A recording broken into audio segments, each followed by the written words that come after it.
Palavra da Verdade, com Hernandes Dias Lopes.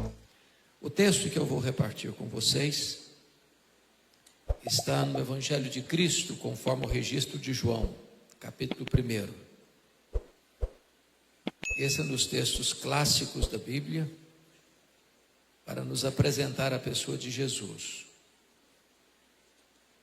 E nós vamos ler dos versos 1 ao 14. Eu estou com a versão revista e atualizada. Eu sei que vocês acompanham aqui a versão internacional, NVI, mas eu vou ler nessa versão a revista atualizada. Antes da leitura, só me permita fazer algumas considerações. Os estudiosos afirmam que o Evangelho de João é a obra literária mais importante de toda a literatura mundial. Estou inclinado a crer que eles têm razão. Nenhuma obra jamais foi tão traduzida para outros idiomas e tão largamente distribuída como o Evangelho de João.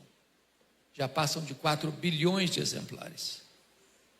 Este Evangelho foi escrito quando os outros evangelhos chamados sinóticos, Mateus, Marcos e Lucas, já circulavam nas igrejas há mais de 20 anos.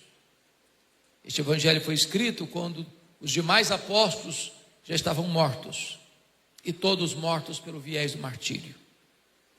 Este Evangelho foi escrito para defender a fé cristã de um ataque perigoso e frontal, de uma heresia perniciosa que perturba a igreja nos 3 primeiros séculos, chamada de gnosticismo, uma espécie de concubinato entre a fé judaica e a filosofia grega.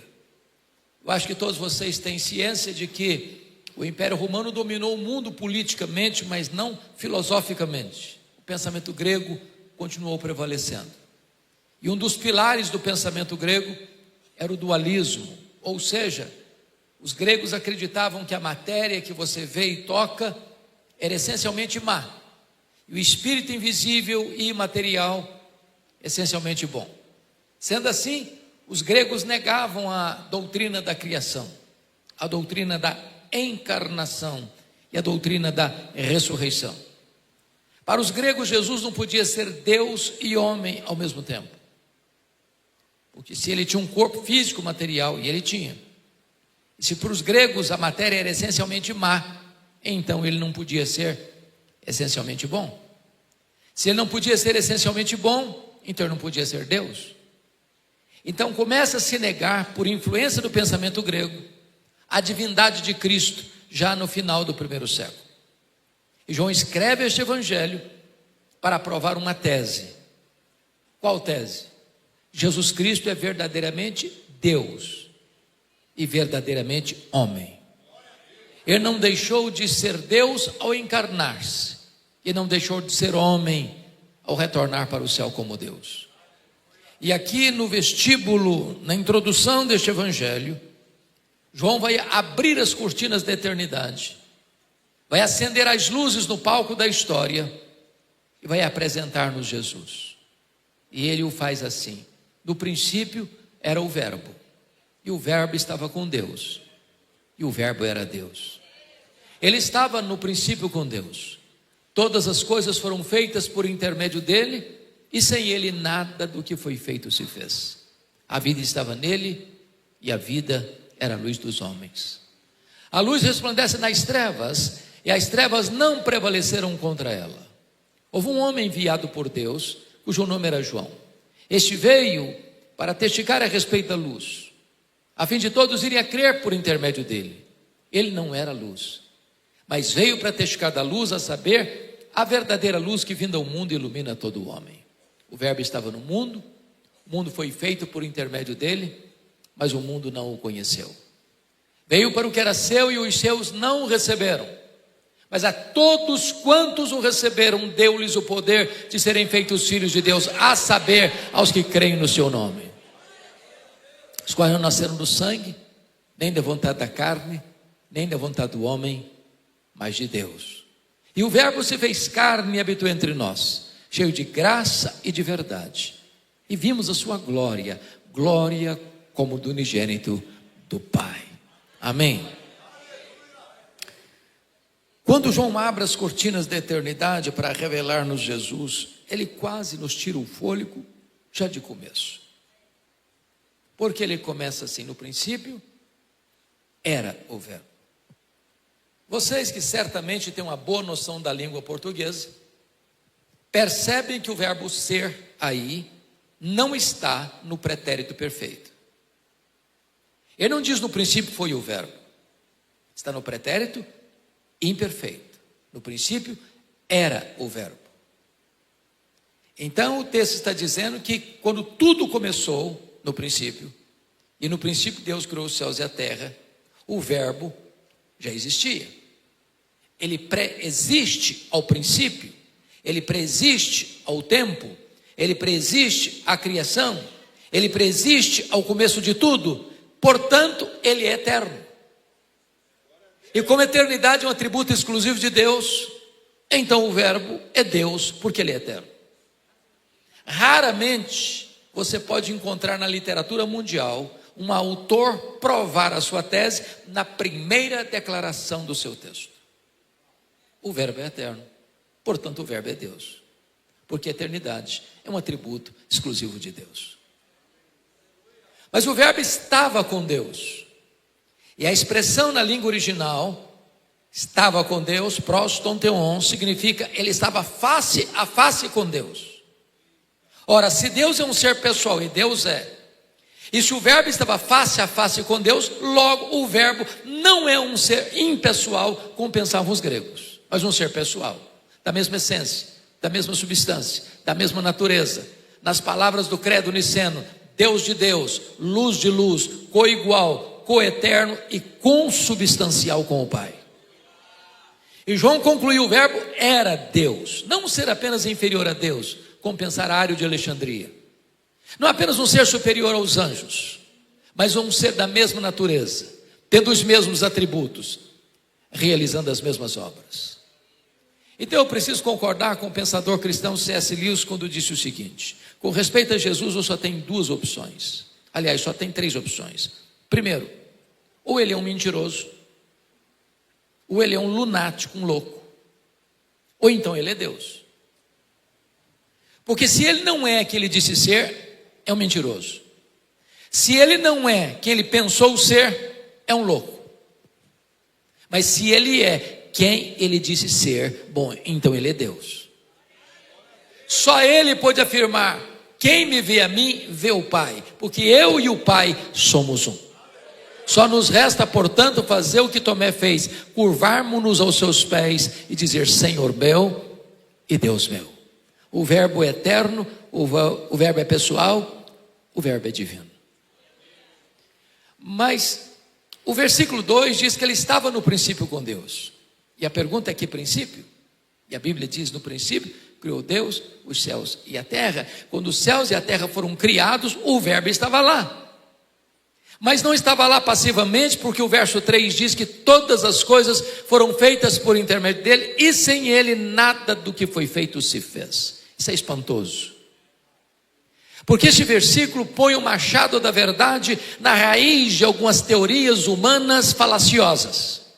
Por exemplo, esse versículo reprova o pensamento grego de que a matéria é eterna. A matéria não é eterna. Eterno só Deus o é. A matéria foi criada, e criada pela palavra onipotente do verbo. Segundo, esse versículo reprova a teoria da geração espontânea, de que o mundo surgiu espontaneamente, que o mundo veio à existência de moto próprio. E a verdade dos fatos é outra: o mundo foi chamado à existência pela palavra onipotente do verbo. Perdoe-me da expressão, o mundo não pariu a si mesmo, ele foi criado, e criado pelo nosso glorioso Redentor. Terceiro, esse versículo reprova a teoria do Big Bang, de que o mundo é fruto de uma mega explosão cósmica casual. Ora, seria mais fácil eu acreditar que se eu jogasse 1 bilhão de letras para o espaço, elas caíssem como uma grande enciclopédia, do que eu acreditar que uma mega explosão cósmica casual deu origem a este universo tão vasto, com leis tão cirúrgicas e com movimentos tão harmônicos. O caos não produz o cosmos. A desordem não produz a ordem. Por exemplo, por que estamos no planeta Terra? Foi o acaso que nos deixou aqui? Foi uma explosão cósmica casual que nos deixou aqui? E a resposta é um sonoro não. Estamos rigorosamente onde deveríamos estar. Se estivéssemos mais longe do Sol, morreríamos congelados. Se estivéssemos mais perto do Sol, morreríamos queimados. Não foi uma explosão que nos deixou aqui, foram as mãos do nosso glorioso Redentor. Vocês sabem que a Lua, o nosso satélite, é a faxineira do planeta Terra. Não houver a Lua com as suas fases, não haveria as marés dos oceanos. Se não houvesse as marés dos oceanos, as nossas praias se encheriam de lixo e a vida seria impossível no nosso planeta. Não foi uma explosão cósmica casual que deixou a Lua na sua órbita, foram as mãos do nosso glorioso Redentor. Todas as coisas foram feitas por intermédio dele, e sem ele nada do que foi feito se fez. Quarto lugar, esse versículo refuta a teoria da evolução. Vocês muito bem sabem que no ano de 1859, Charles Darwin publicava o seu livro A Origem das Espécies em Londres. Esse livro tem mais de 800 verbos no futuro do subjuntivo. Suponhamos. De lá para cá, essa chamada teoria da evolução tem sido ensinada nas escolas e nas universidades, desde o ensino fundamental ao pós-doutorado, como uma verdade científica. Falta-lhes, entretanto, a evidência das provas. Criacionismo não é artigo de fé. Criacionismo não é artigo de religião. Criacionismo é artigo de ciência. O que você e eu cremos pela fé não é que o mundo foi criado. O que você e eu cremos pela fé é que o mundo que foi criado, e a ciência demonstra, foi criado por Deus. Aí é fé. Então, fica evidente para nós que se ele criou o próprio universo, ele é onipotente, ele é majestoso, ele é grande, muito grande. Quão grande é o seu Deus? Quando o profeta Isaías estava refletindo sobre esta magna verdade, ele disse que o nosso glorioso Redentor, porque é um texto messiânico, é aquele que mede as águas na concha da sua mão. Pense no Pacífico, no Atlântico, no Índico, no Mediterrâneo, nos mares, nos rios, nas fontes. Vá aqui no Atlântico e tente esvaziá-lo com um baldinho. Veja quanto tempo você vai levar. O seu glorioso Redentor mede as águas na concha da sua mão. O seu glorioso Redentor pesa o pó das montanhas em balança de precisão. O seu glorioso Redentor mede os céus a palmos. O seu glorioso Redentor espalha as estrelas no firmamento, e por ser forte em força e grande em poder, quando a chama pelo nome, nenhuma só delas vem a faltar. O seu glorioso Redentor olha para as grandes nações e potências econômicas e militares da terra e considera todas elas como um pingo que cai num balde, como um pó numa balança de precisão, como um vácuo, como nada, como menos do que nada. Este é o seu glorioso Redentor. Agora pergunte a um astrônomo, por mais robusto que seja o seu conhecimento, por mais peregrina que seja a sua inteligência, qual é o tamanho exato do universo que ele mede a palmos? Pergunte. Se ele for honesto, ele vai responder: eu não sei. E quando ele diz eu não sei, ele não está confessando uma ignorância absoluta, porque este é um fato que nenhum homem é capaz de afirmar insofismável e categoricamente qual é o exato tamanho do universo. Essa é uma matéria em aberto. O que já se sabe e se afirma é que o nosso universo tem mais de 93 bilhões de anos-luz de diâmetro. E o que significa isso? Significa que se você voar à velocidade da luz 300 mil quilômetros por segundo, nessa velocidade você demoraria mais de 93 bilhões de anos para ir de uma extremidade à outra do universo. Conforme a Van Kuiper disse, primeiro-ministro da Holanda, não há 1 centímetro desse universo onde o nosso glorioso Redentor não possa dizer: eu criei isso aqui, eu sou dono disso aqui e eu estou aqui. Este é o nosso glorioso Redentor. Pergunte a um astrônomo quantas estrelas existem. Sabe qual é a resposta dele? Eu não sei.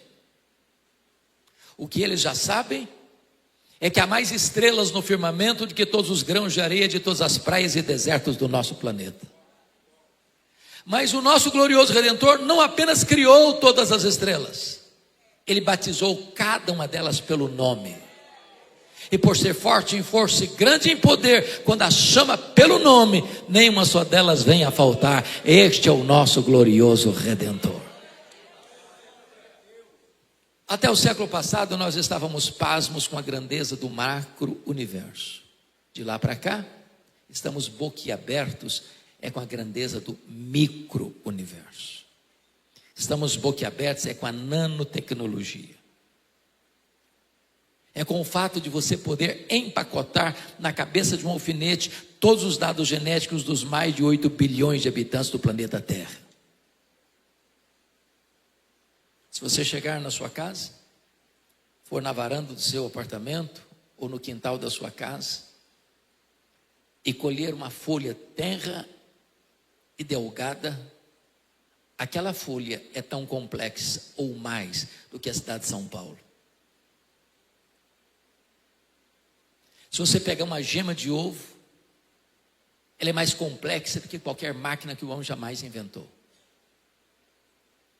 Dr. John Wilson, catedrático de Harvard, um dos maiores oftalmologistas do mundo, diz que você e eu temos em torno de 10 milhões de fios duplos encapados em cada um dos nossos olhos, e se não for assim, haveria um curto-circuito e ficaríamos cegos.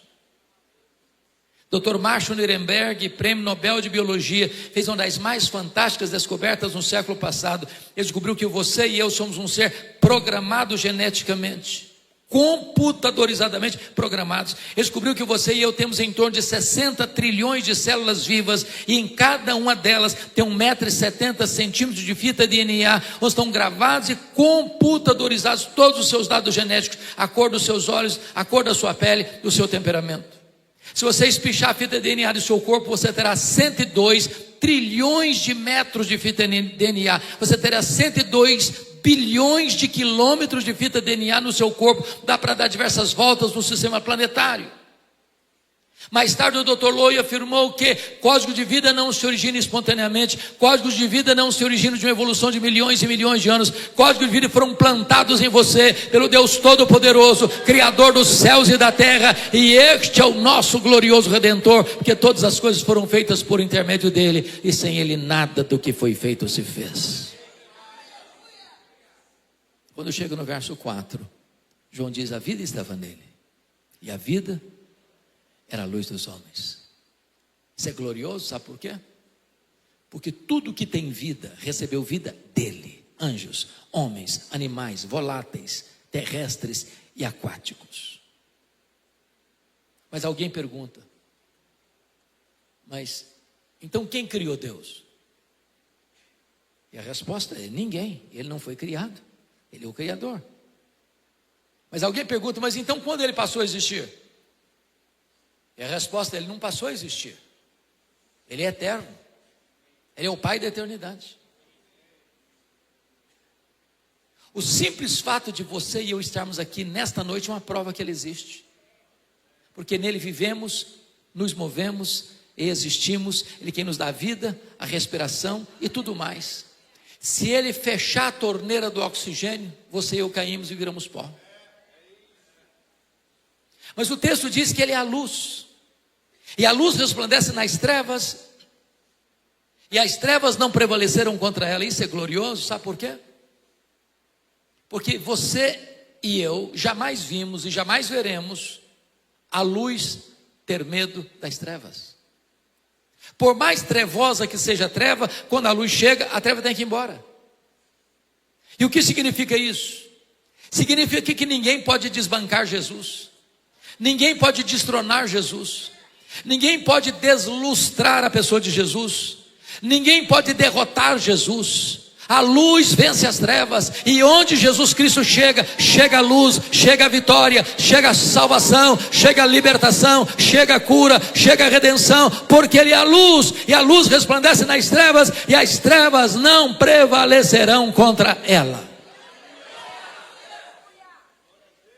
Eu disse a vocês no começo que João escreveu esse texto do Evangelho para provar uma tese. Qual tese? Jesus é verdadeiramente Deus.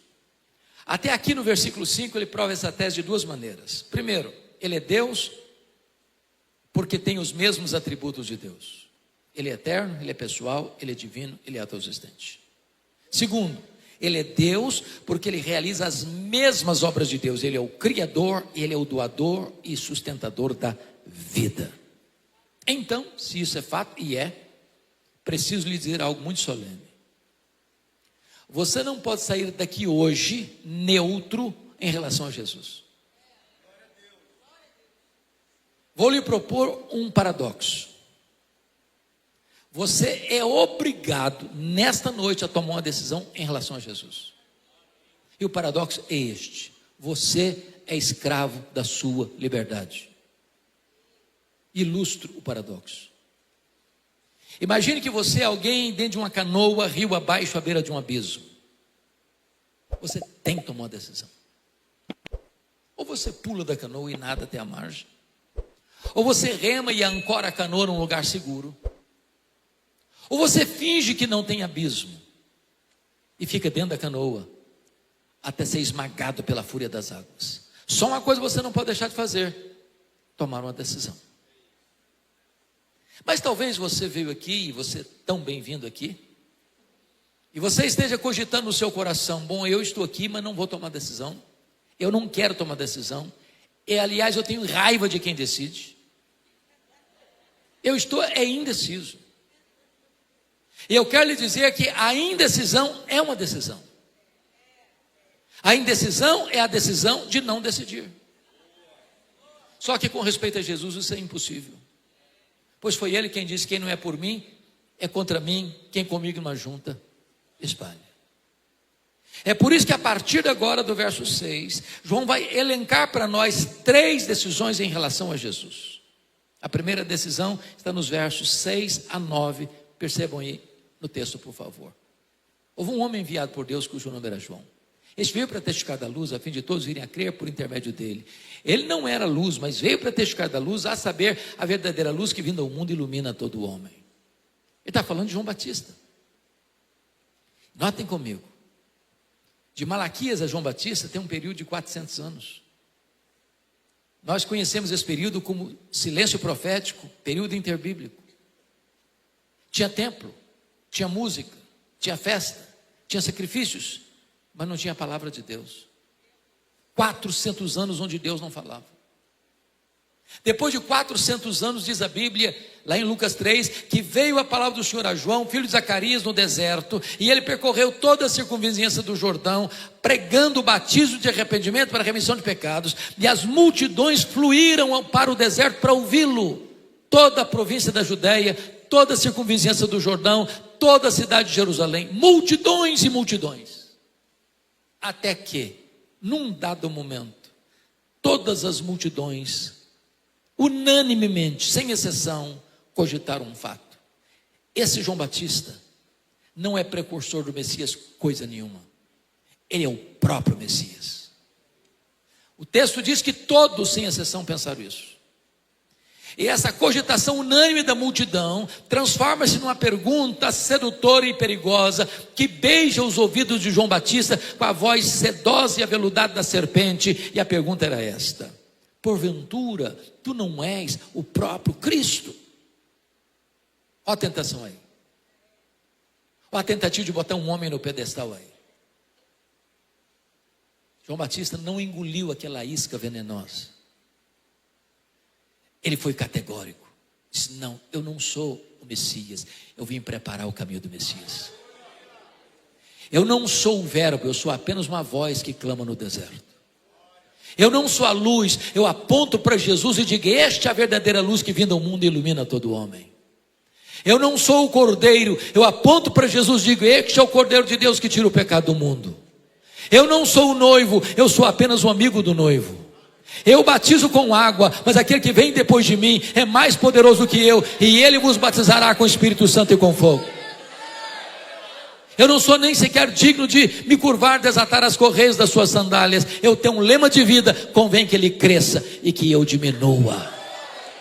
A primeira decisão em relação a Jesus deu a ele toda a glória que ele merece. Prestemos atenção: toda glória dada ao homem é glória vazia, é vanglória, é idolatria, é abominação para Deus, porque Deus não divide a sua glória com ninguém.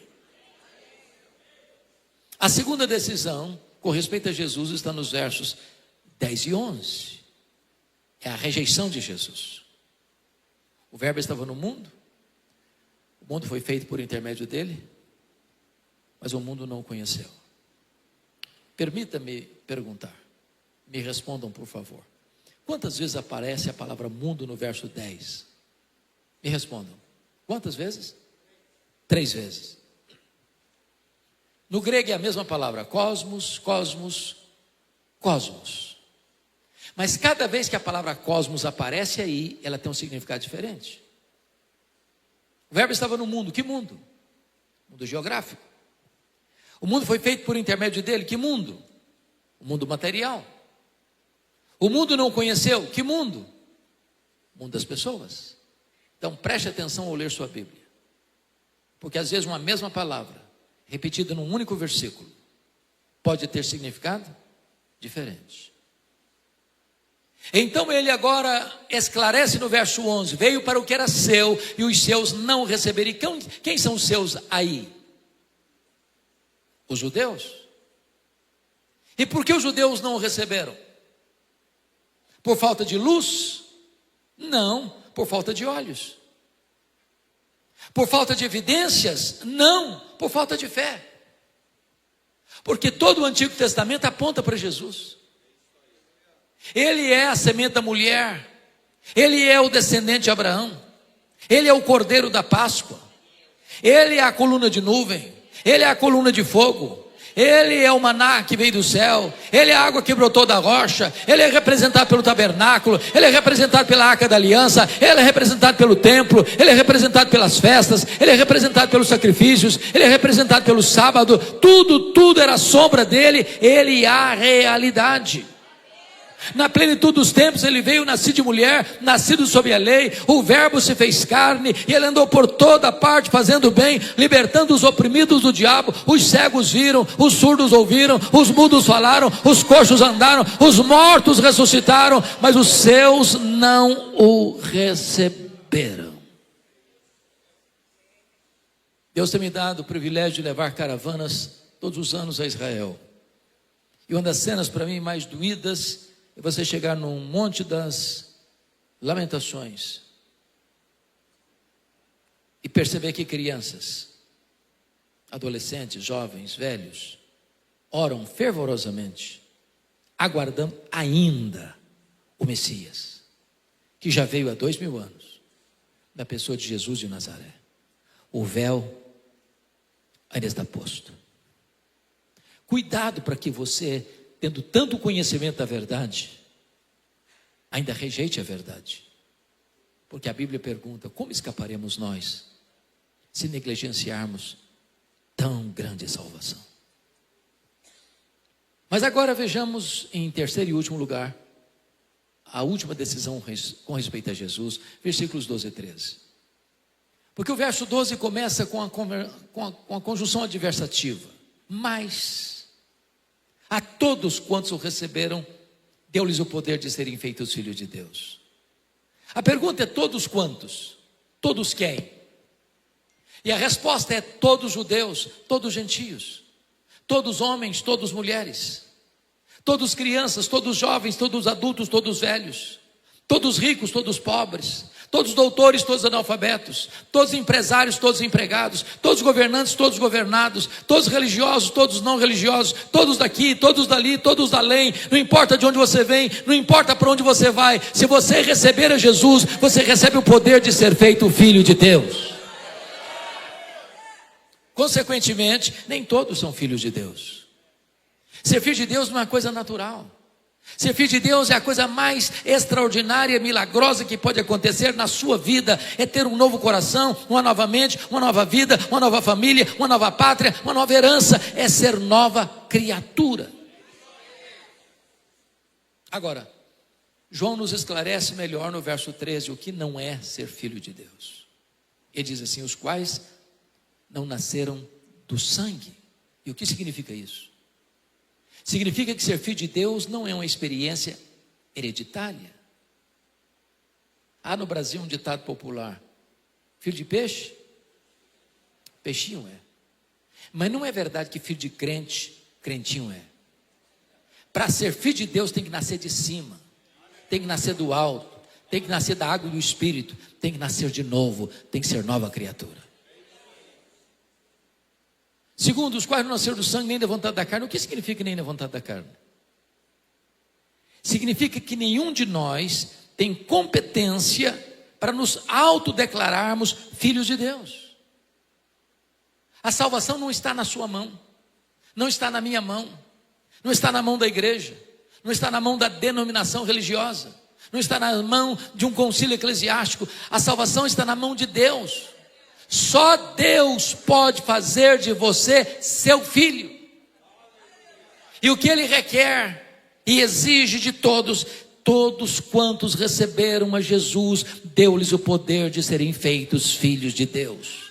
Não são suas obras, não são seus méritos, não é a sua religião, não é o seu rito sagrado, não é a sua experiência, é todo aquele que receber a Jesus. Se você crer em Jesus, se você aceitar a Jesus, se você se entregar a Jesus, se você pôr sua confiança em Jesus, você recebe o poder de ser feito filho de Deus. Conclui dizendo: os quais não nasceram do sangue, nem da vontade da carne, nem da vontade do homem. E o que significa nem da vontade do homem? Significa que nenhum ser humano, por mais egrégio que ele seja, tem competência de dizer: seja filho de Deus. Nem os patriarcas, nem os profetas, nem os apóstolos, nem os pais da igreja, nem os reformadores, nem os avivalistas, nem Paulo, nem Pedro, nem Maria, nem o Papa, nem o bispo, nem o pastor, nem o missionário, nem a igreja, nem a denominação tem essa competência. Só o próprio Deus pode fazer de você seu filho. E Ele faz isso se você crer em Jesus Cristo como seu Salvador e como seu Senhor. Pois bem, João agora nos leva à conclusão no versículo 14. E o que está escrito no verso 14? E o verbo se fez carne. A pergunta é: que verbo?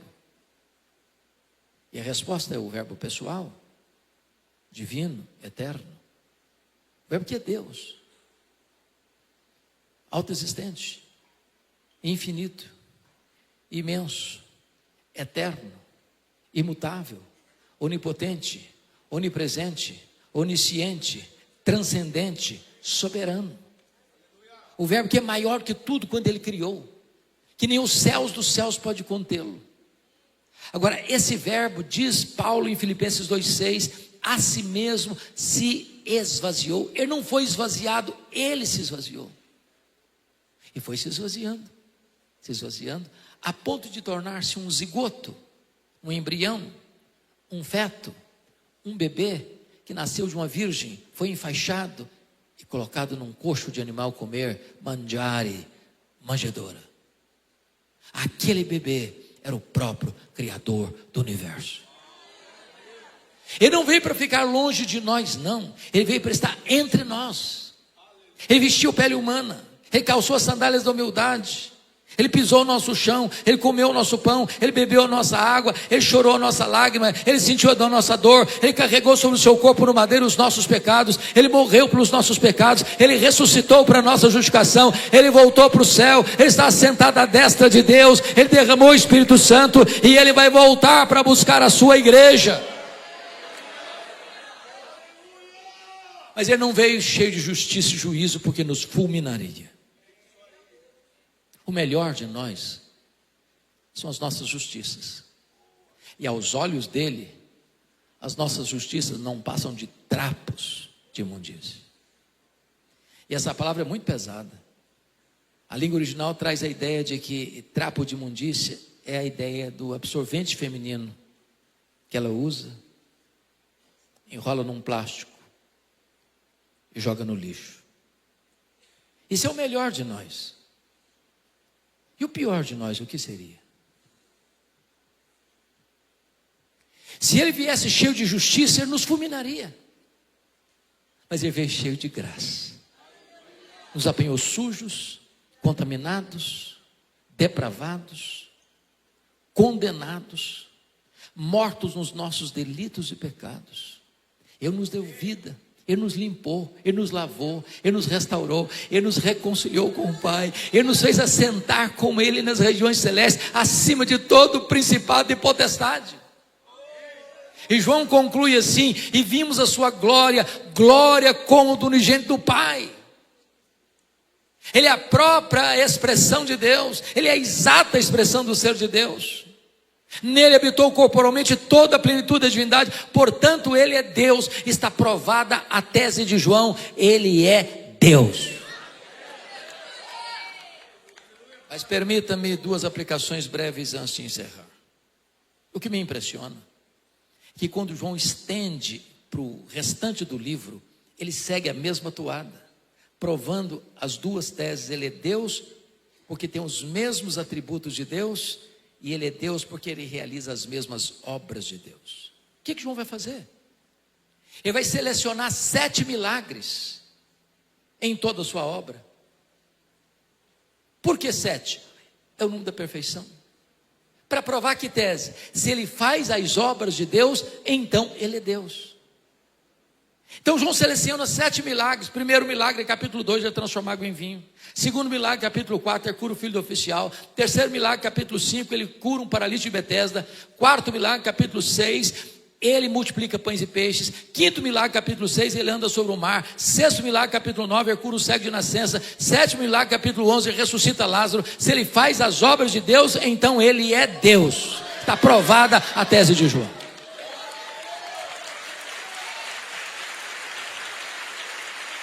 Mas ele prova que Jesus Cristo é Deus, porque tem os mesmos atributos de Deus. E o que João vai fazer? Ele vai lançar mão de uma expressão veterotestamentária de Êxodo 3,14. Antes que Abraão existisse, eu sou, está lá em João 8,58. E eu sou é o nome de Deus revelado a Moisés no Sinai. A palavra Javé, ou Iavé, porque na língua hebraica o I e o J é a mesma letra. De onde vem a nossa palavra Jeová?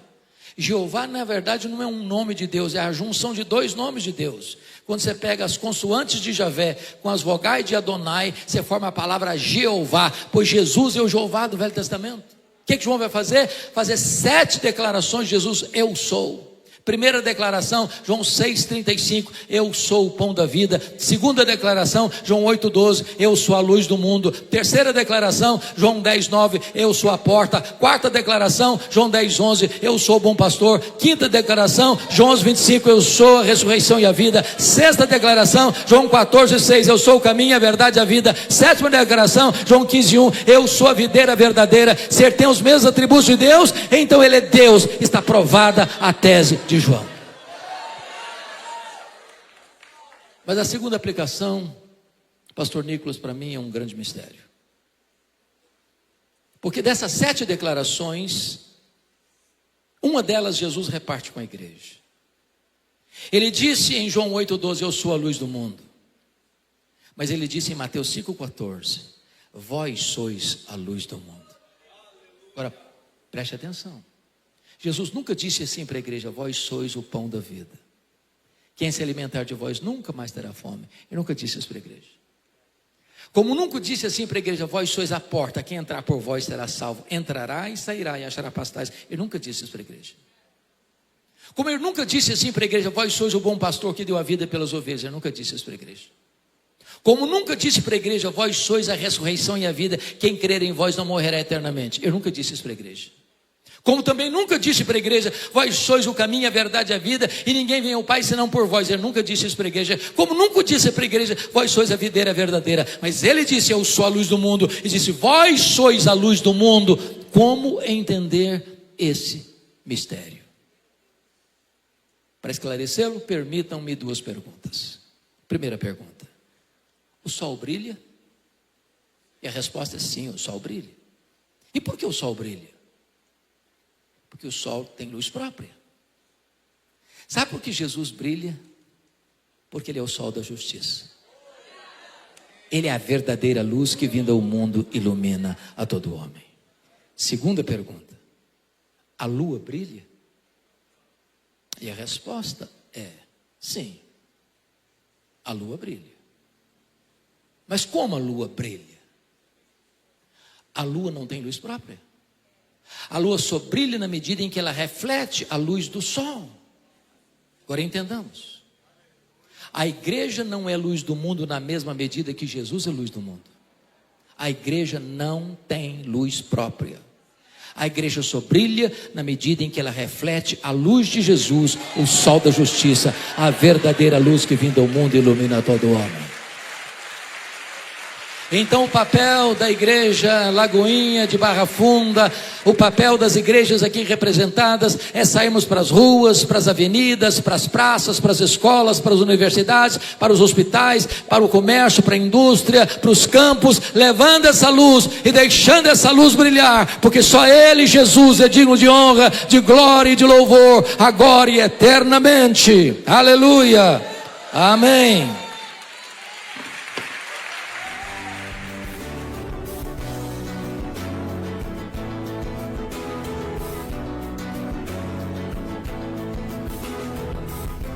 Palavra da Verdade, com Hernandes Dias Lopes.